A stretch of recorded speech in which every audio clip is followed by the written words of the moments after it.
What does it take to become a full-time firefighter after losing your leg above the knee?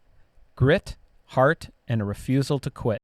On this episode of the Amp'd UP211 Podcast, we sit down with Michael Laughlin, Canada's first and only above-knee amputee serving full-time in the firehouse. His story is one of second chances, brutal setbacks, and an unstoppable determination. If you've ever doubted what's possible after limb loss, this conversation will change the way you think. This is the podcast where resilience gets loud, and today we're turning up the heat.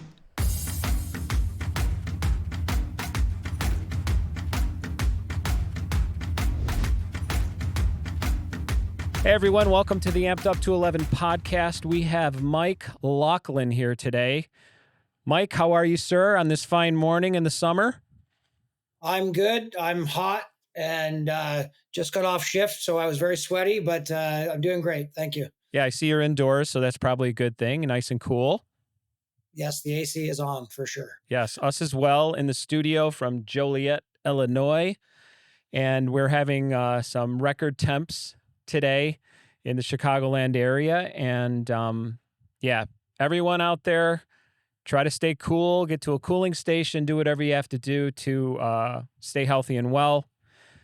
Mike, when I was, researching your story before the podcast today, I think the thing that just sort of jumped off the page for me right off the bat was the accidents that you've gone through.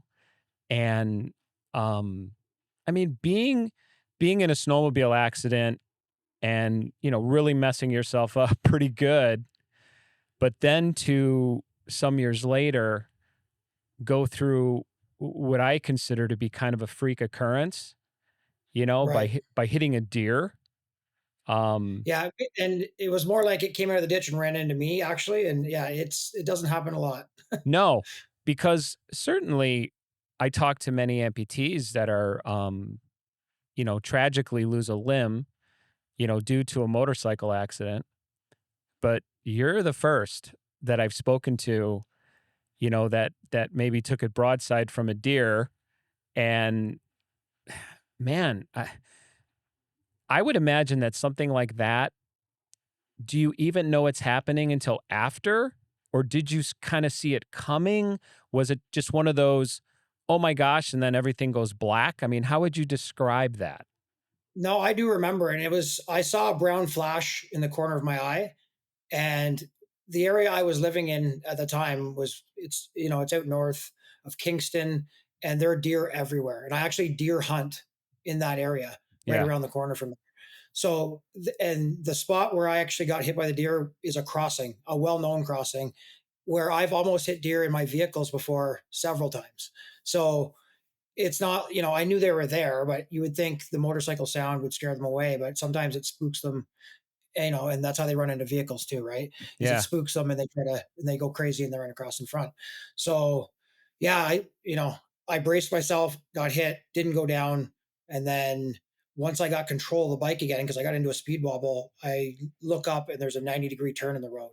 Oh, yeah. That speed wobble is something that, and I don't ride motorcycles, but it's something I've seen, clips on social media.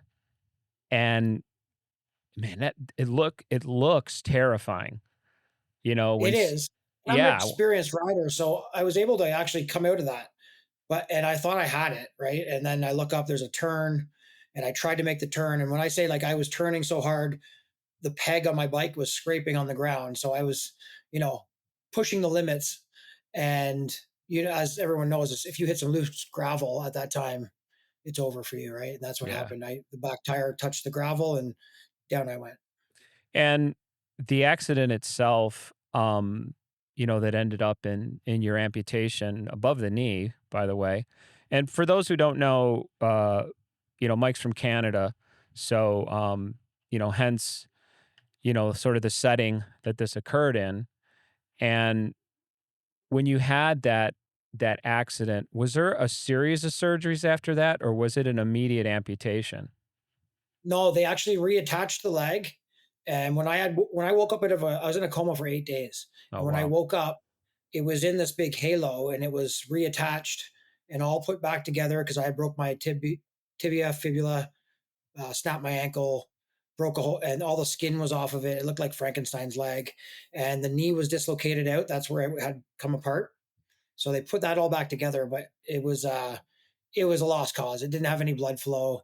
It just slowly started dying, and eventually they amputated it. They tried to save my knee, couldn't. So there was a series of about six surgeries on the leg itself. And I'm guessing that was just over a period of like a couple days, something like that? Yeah, about 3 or 3 days, 3 or 4 days. Okay.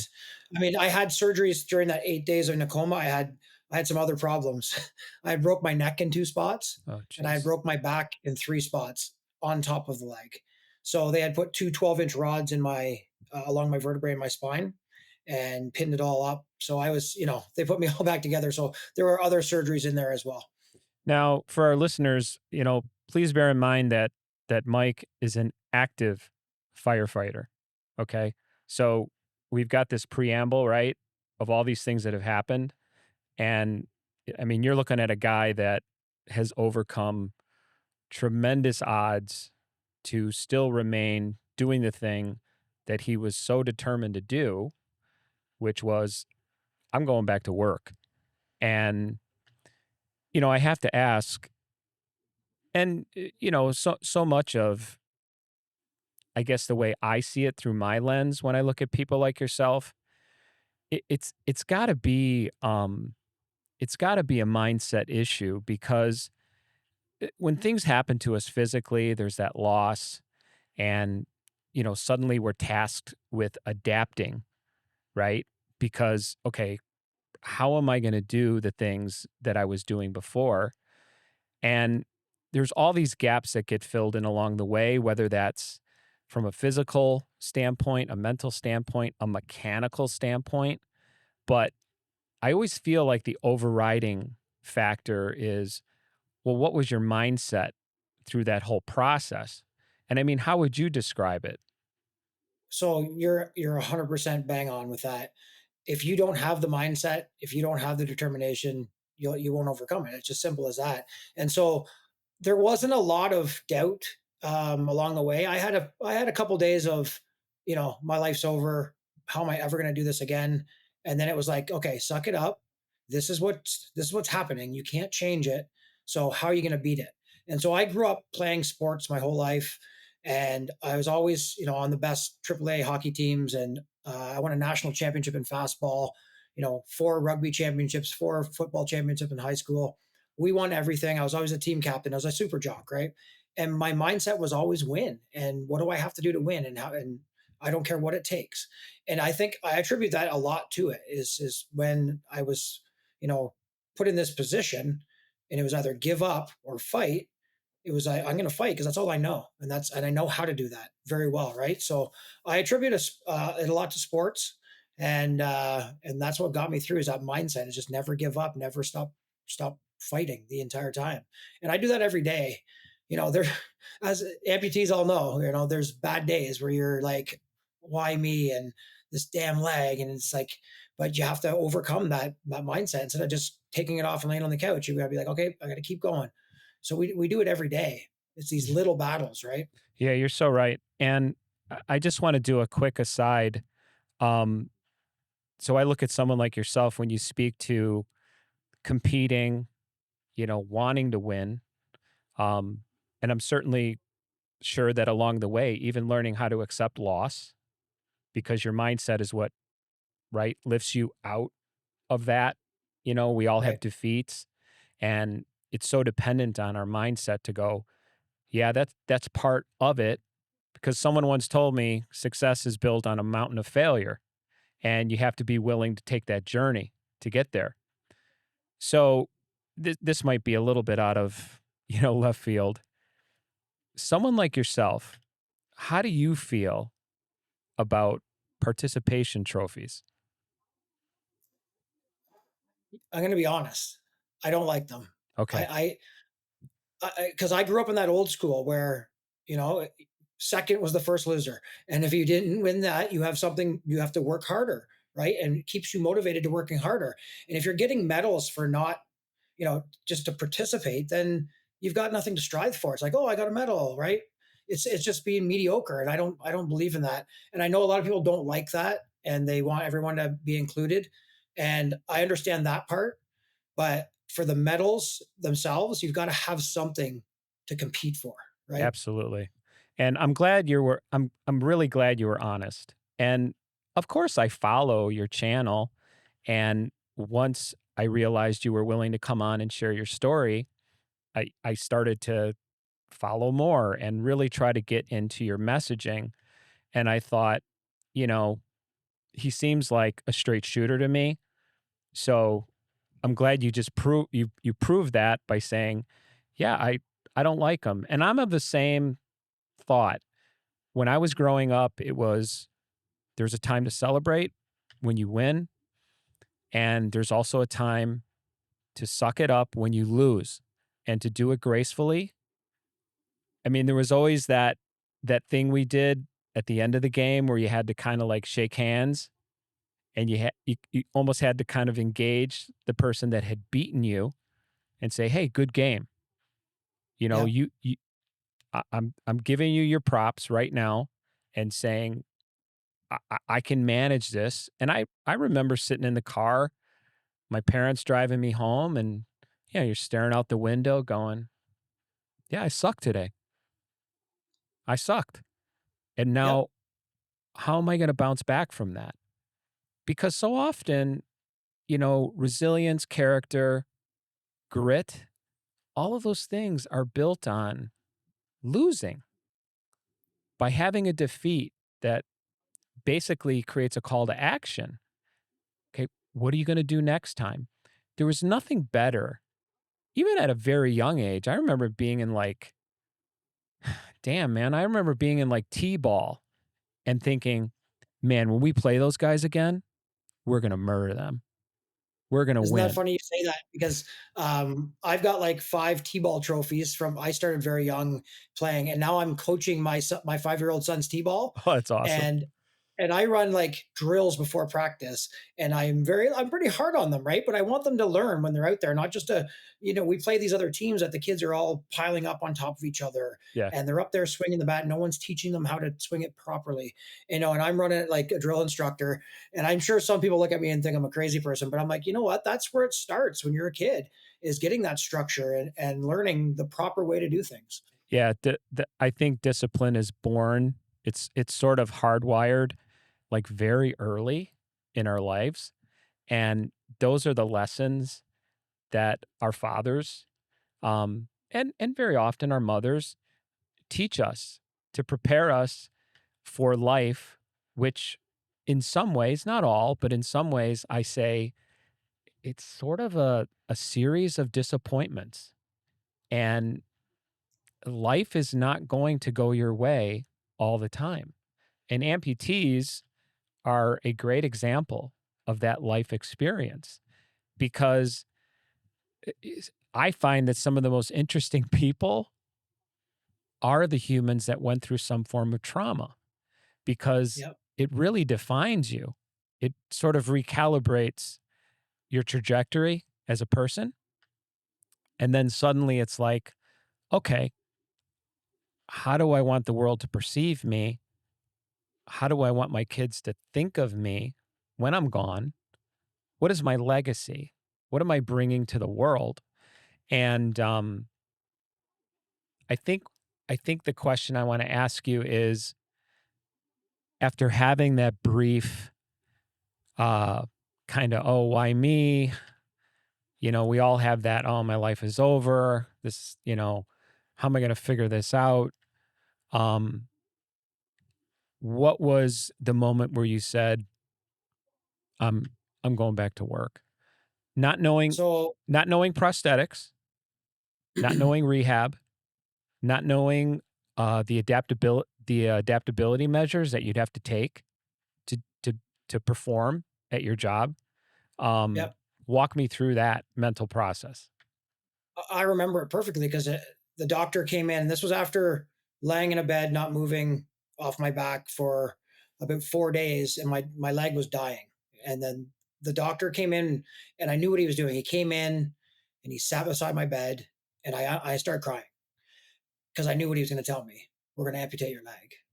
And it's funny, like, it's coming, because I knew it was dying and I knew what was going to happen, but until they actually say the words, it doesn't become real.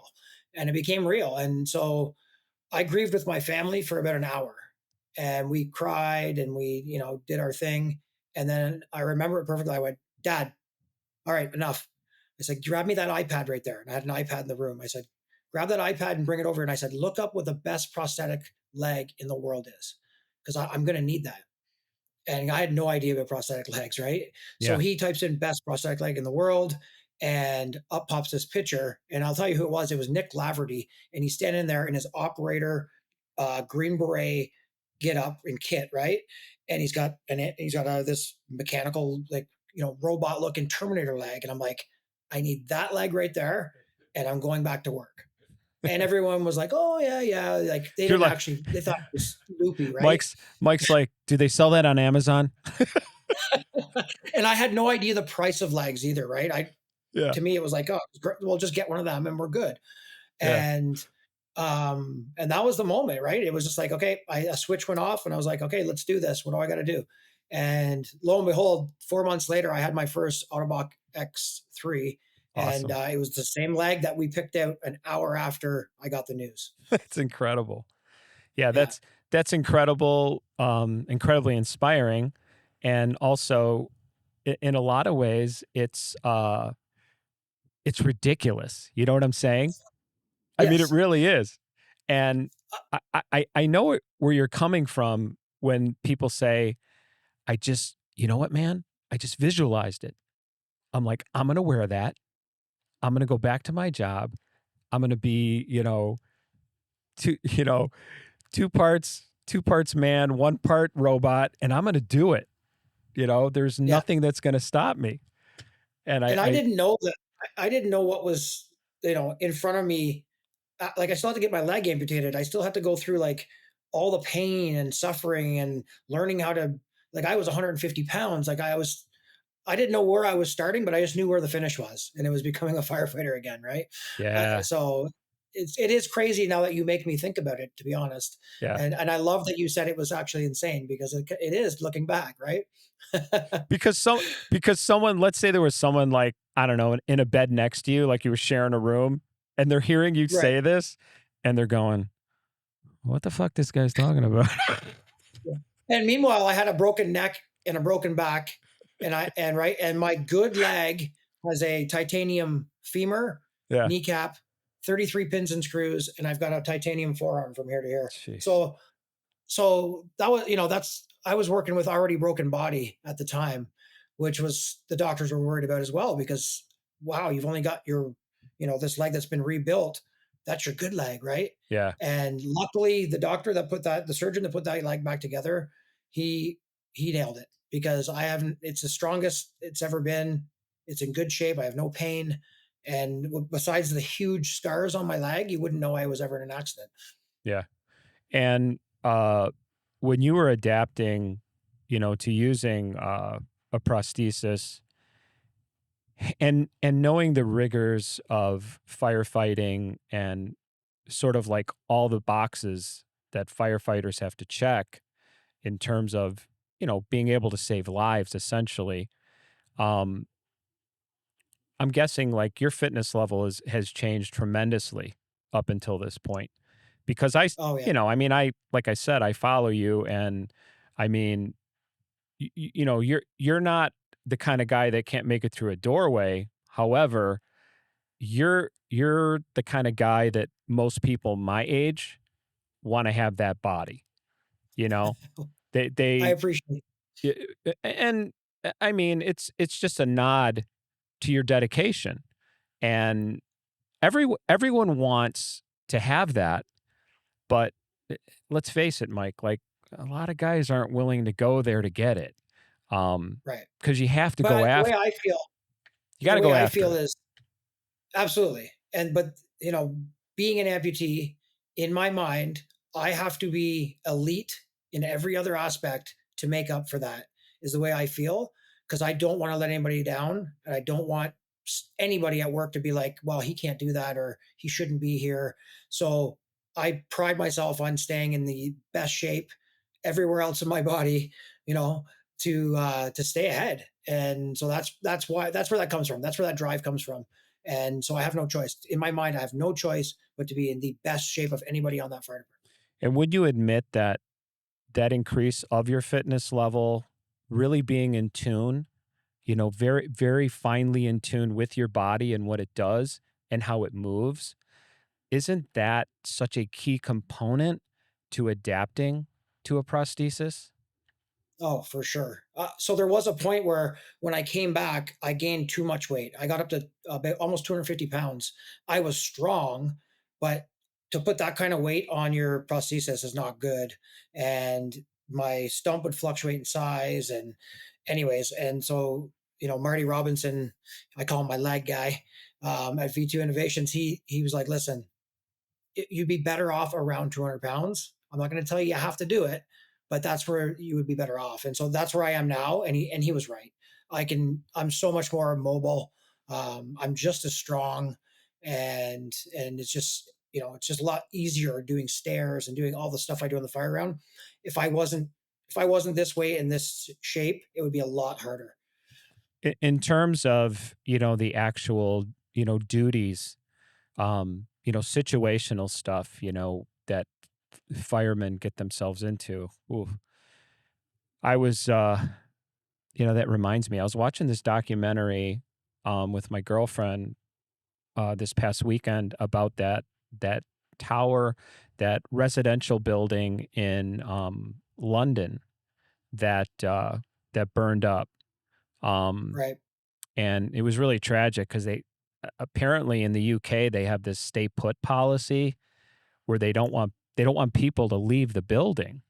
They want Right. people to wait for, and it was a huge miscalculation, but a lot of the interviews were of the firefighters that once they finally said, like, holy cow, we got to get in there and we got to start getting people out. The way in which they described the conditions that they endured, to me, I'm thinking, how do you do that? How do you navigate that? As far as what you experience yourself, and obviously you're always training, once you became an amputee, what parts of those skill sets did you find the most challenging? So I mean, the most challenging I think is the obvious. It's stairs.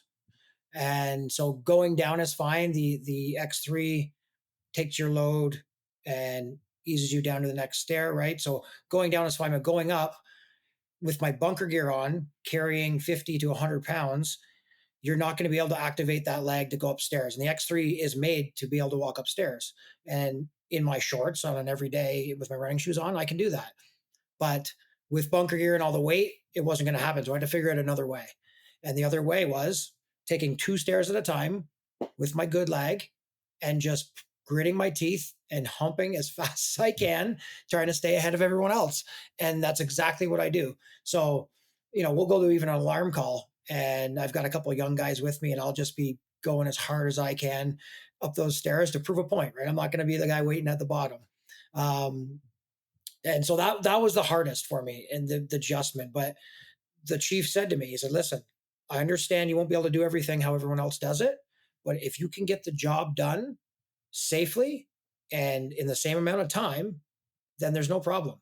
And so I was like, okay, well, that's the one thing I'm going to have to change how I do it, but I'm able to do it, in the same speed and safely. So that's it. And ladders is the other one. And I have no trouble with ladders. I just go 1 foot, 1 foot, 1 foot all the way up. But people do worry. They're like, well, why would you go up on a ladder? I'm like, well, because I have to be able to do everything. So it's funny. I was off the job and had to clean an eaves trough 2 days ago, and it was 2 stories up. And like everyone was saying, my dad, my wife, everyone was, why are you going up with a ladder? I'm like, I'm a firefighter. You're like, what do you mean? Why am I going on a ladder? That's what we do. Right. And they question it sometimes. I'm like, you know what? It's what I do. So I'm going to keep doing it. Yeah, and for our amputee audience, being an above the knee um, presents a lot of challenges, and I'm a below the knee, so right. very often it's hard for me to relate to what that, um, what that type of residual limb, how it feels in a socket, because I have a completely different experience. And what I can tell just by talking to other amps and sort of, watching visually, how they move in comparison, I can tell that the amount of energy it takes is significantly higher than a below knee, to be able to be mobile, let alone go up a ladder or charge up a few flights of stairs. And it's something that fascinates me. So I'm always so curious to see what those experiences are like. When you're talking about the younger guys and feeling that need, for lack of a better phrase, to kind of prove something, um, people like yourself who are in high performing jobs, now you're in the fitness space, okay? You're you're moving into the public speaking space. You're sort of this,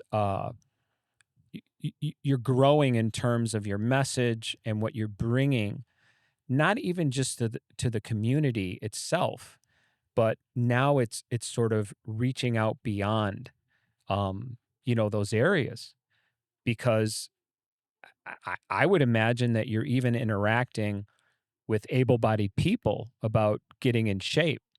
And do you feel like, do you? I'm trying to think of a way to phrase this question. Is there ever a time where you're just, it's a lot of pressure, right? It's a lot, and Oh yeah. Yeah. I can't imagine that doesn't feel kind of heavy sometimes. Um, It does sometimes. I'm very busy. I take on a lot all the time, but that's just what keeps me moving, and that's what I like. My mom was here this morning because my wife is a nurse and she had to go to work, and the kids had to get on the bus. So my mom came and got the kids on the bus. Grandma came and got the kids on the bus.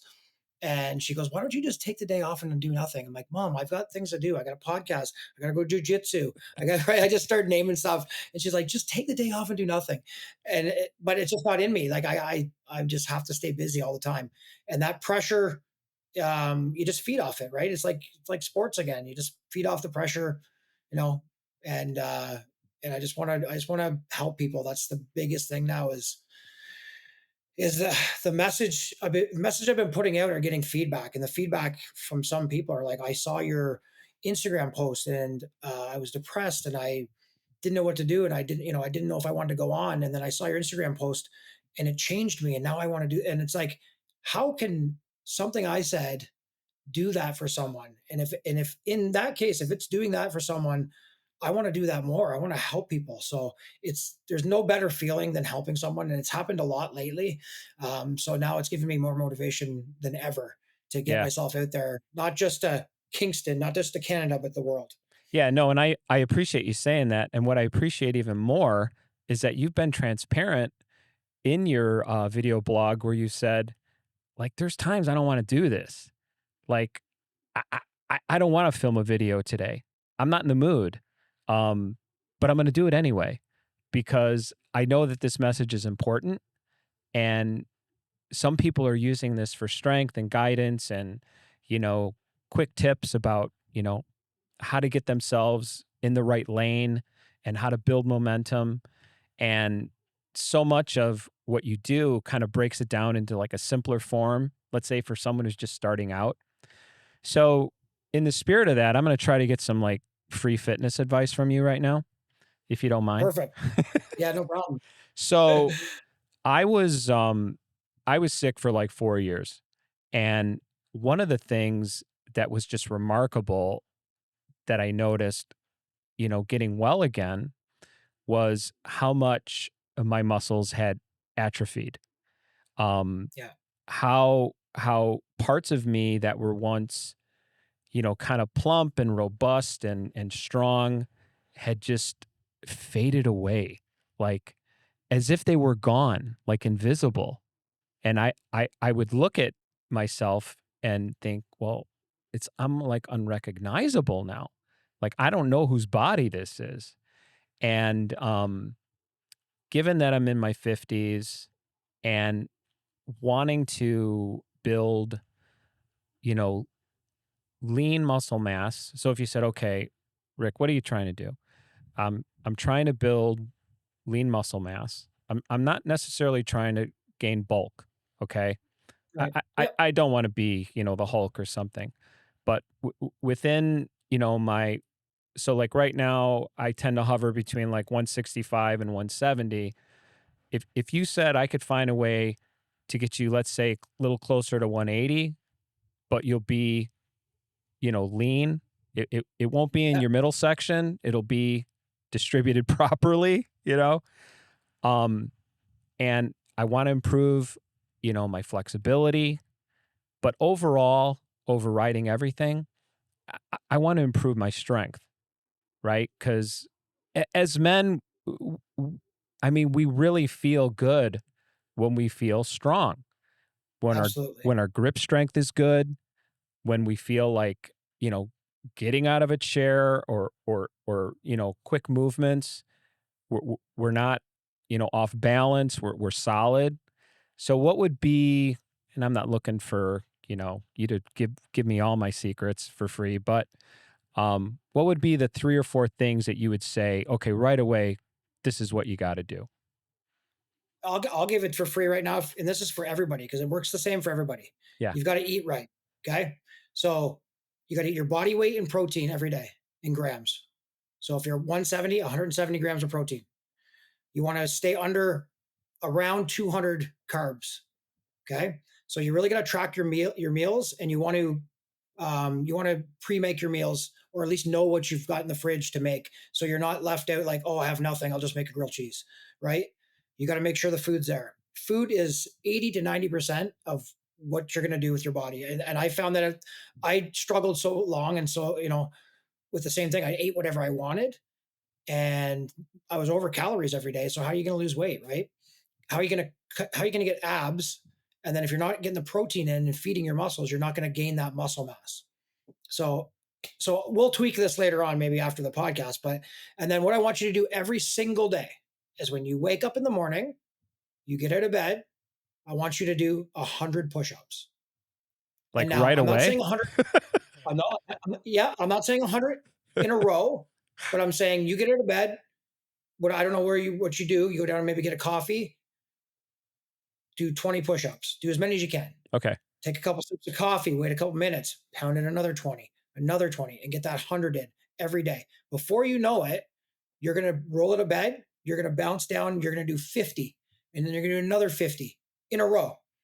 And if you do this every day for a couple months, you will fill out and you will be hard everywhere. And this works for everybody. People can't believe it when I tell them this, and they actually do it, and they're like, it's actually that simple. I'm like, yes. And then you're going to add in pull-ups, right?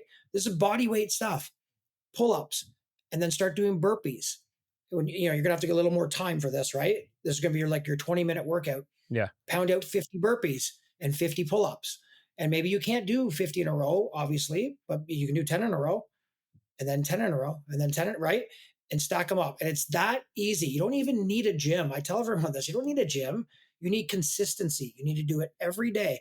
And it's the mental toughness too, because you're not going to want to do it. 9 times out of 10, you're going to wake up and not want to do any of it. To this day, me, I wake up, I'm like, oh, I'm not doing it, right? That's And a mental that's the struggle, thing I say right? every day.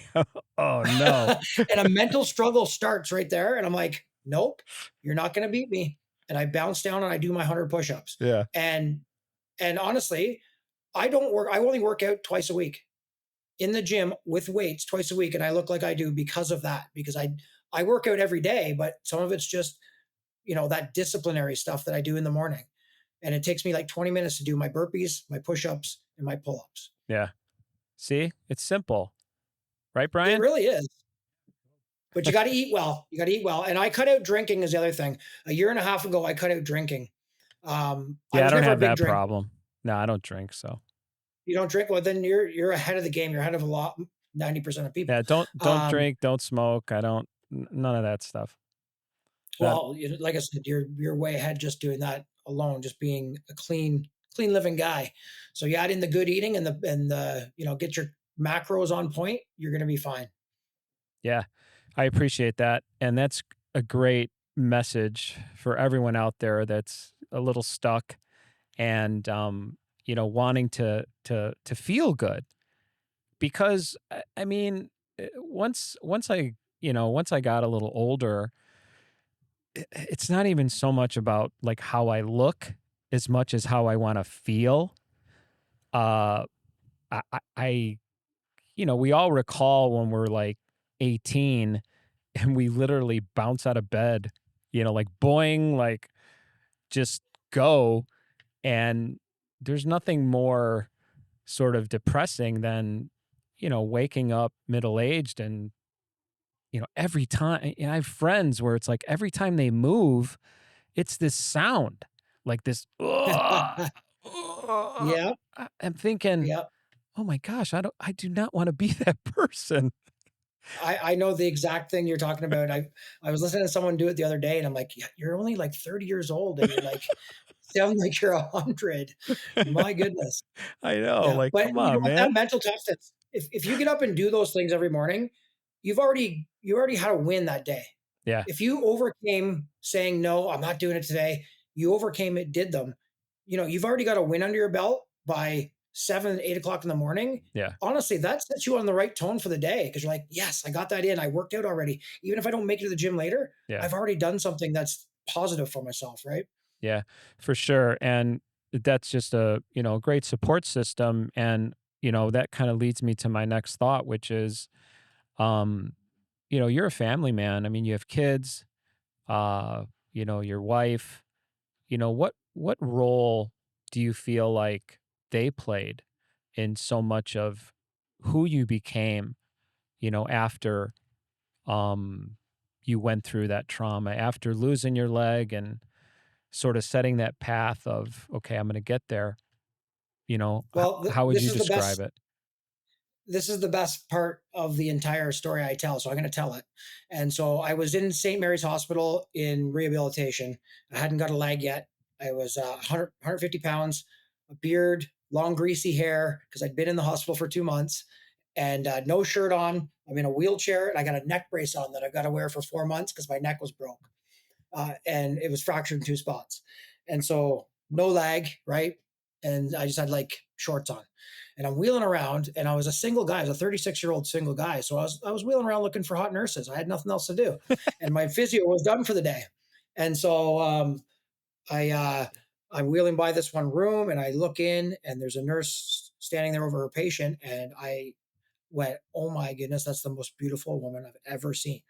And so I jam on the brakes on the chair, and she turns around and catches me. And so I made some small talk, got her name. And I remember when I left, I kept repeating her name over and over because I didn't want to forget by the time I got back to my room. And so I got back to my room, and I Facebooked her. And I said, I found her on Facebook, creeped her, and said, nice to meet you. And so she got off shift later on that night and was like, nice to meet you. Hope your recovery is good. And that was it.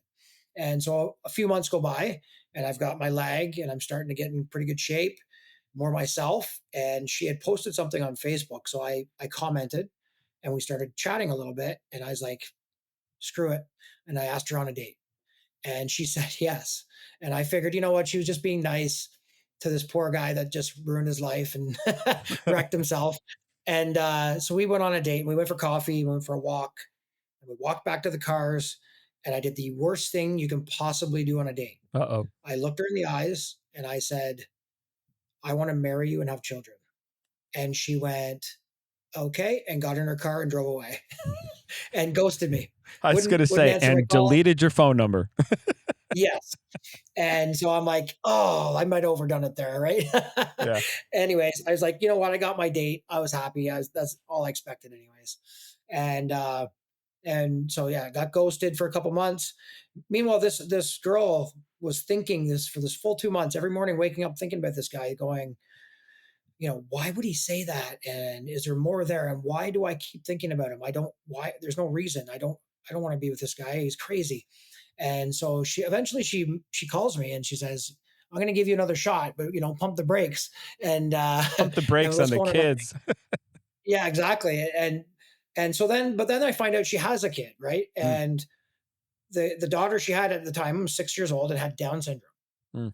And she was actually scared that no one would accept her into their life because she has a kid with Down syndrome and has all these needs, and she was had all these thoughts that I didn't realize.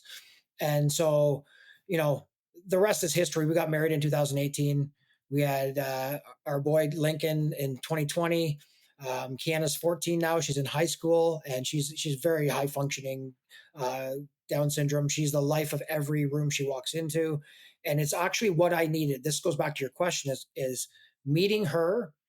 You know, I would never thought I would have met this beautiful woman who would accept me for the broken person I am, and all the things I had done.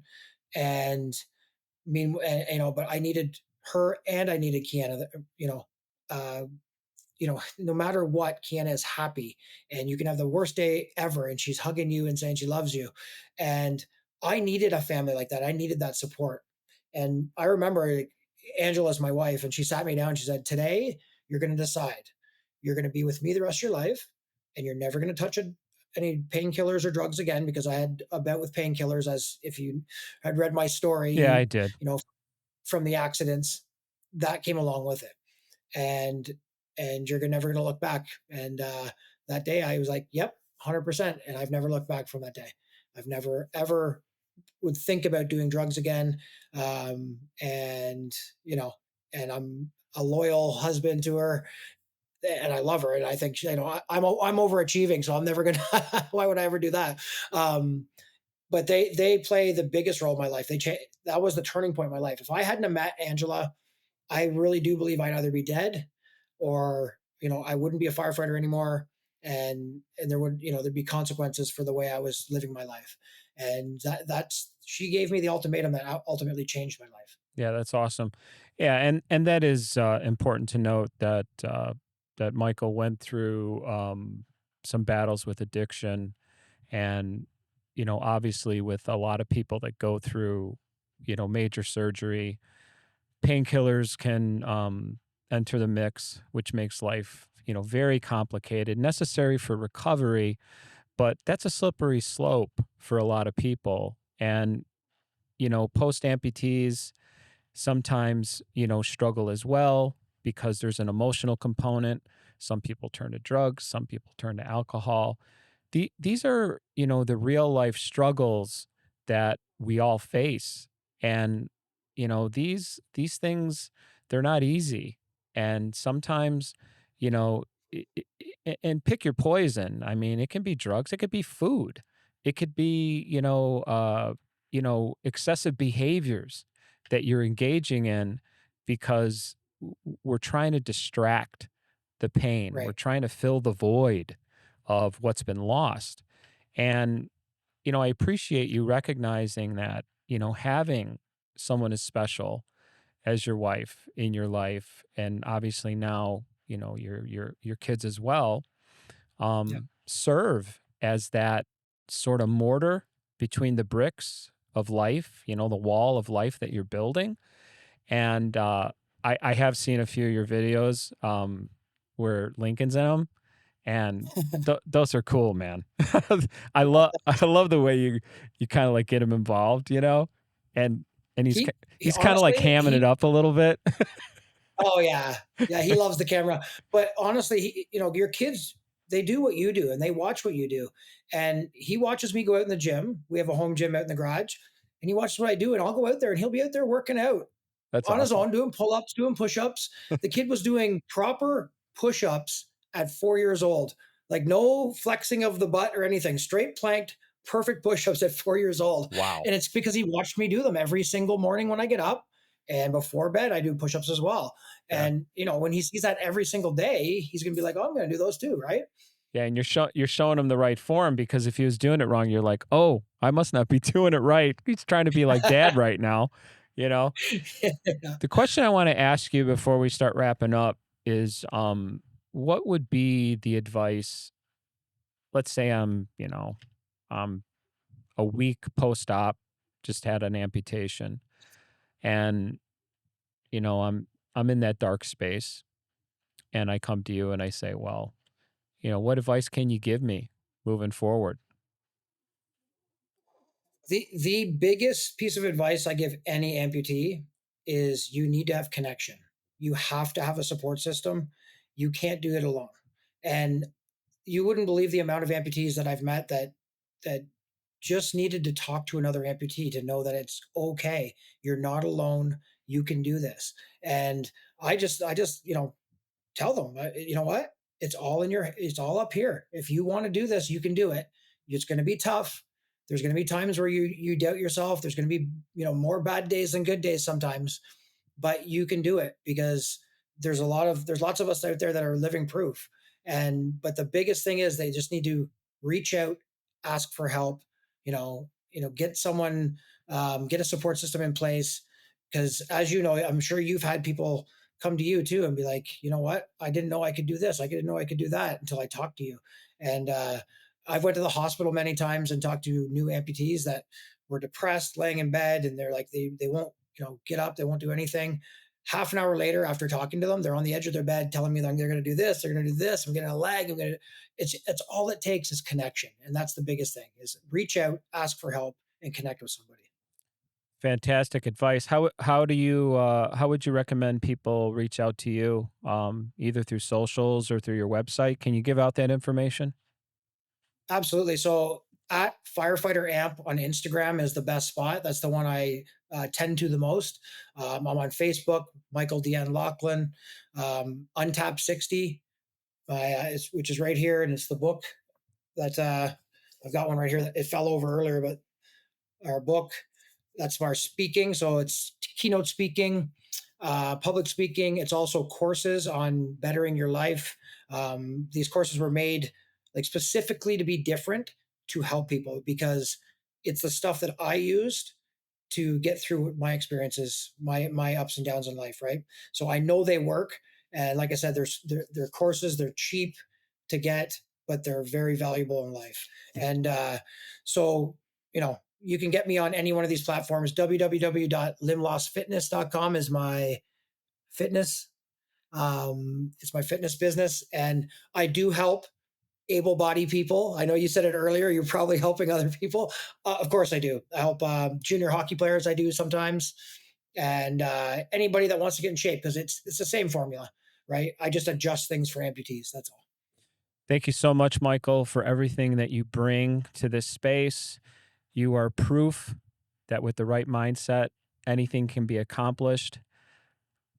That's Michael Laughlin.